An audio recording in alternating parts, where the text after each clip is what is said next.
Welcome back today match prediction and highlight. তো কেমন আছো তোমরা?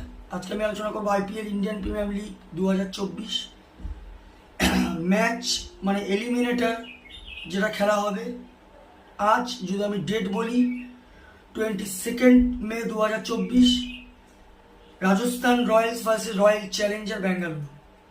এই খেলাটা হচ্ছে এলিমিনেটর, মানে যে হারবে সে টুর্নামেন্ট থেকে বাইরে, আর যে জিতবে কোয়ালিফায়ার 2 মানে হায়দ্রাবাদের সঙ্গে খেলবে।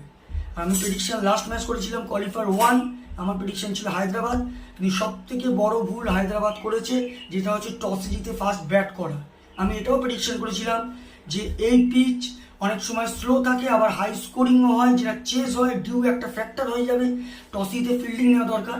হায়দ্রাবাদ বড় রান টার্গেট দেওয়ার চক্করে টসে জিতে ফার্স্ট ব্যাট করেছে, যেটা যে রানটা পৌঁছাতে পারেনি, যার জন্য ম্যাচটা হেরেছে।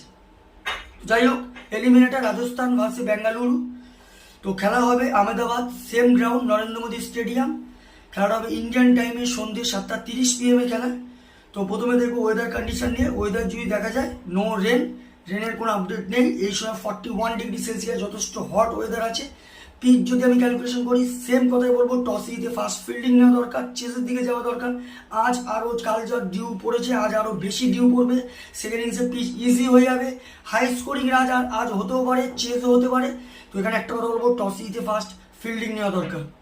রাজস্থান রয়্যালসে যদি আমি প্রেডিক্টেড 11 দেখি, Yashasvi Jaiswal, Tom Kohler Cadmore, Sanju Samson captain cum wicket keeper, Riyan Parag, Dhruv Jurel, Shubham Dube, Rovman Powell, Ravichandran Ashwin, Trent Boult, Avesh Khan, Yuzvendra Chahal. Royal Challenger Bengaluru যদি আমি প্রেডিক্টেড 11 দেখি, Virat Kohli, Faf du Plessis captain, Rajat Patidar, Glenn Maxwell, Cameron Green, Dinesh Karthik wicket keeper, Mahipal Lomror, Karn Sharma, Yash Dayal, Mohammed Siraj আর সনপিল সিং। দুটো টিমের আমি প্রেডিক্টেড 11 বা প্রবাবল 11 বলেই দিলাম। লাস্ট ম্যাচ যদি দেখি, রাজস্থান রয়্যালসের লাস্ট ম্যাচ অ্যাবান্ডনেড হয়ে গিয়েছে কেকেআর এর সাথে রেনের জন্য। আর বেঙ্গালুরুর যদি লাস্ট ম্যাচ দেখি, বেঙ্গালুরুর লাস্ট ম্যাচ উইন হয়ে আছে সিএসকে এর কাছে।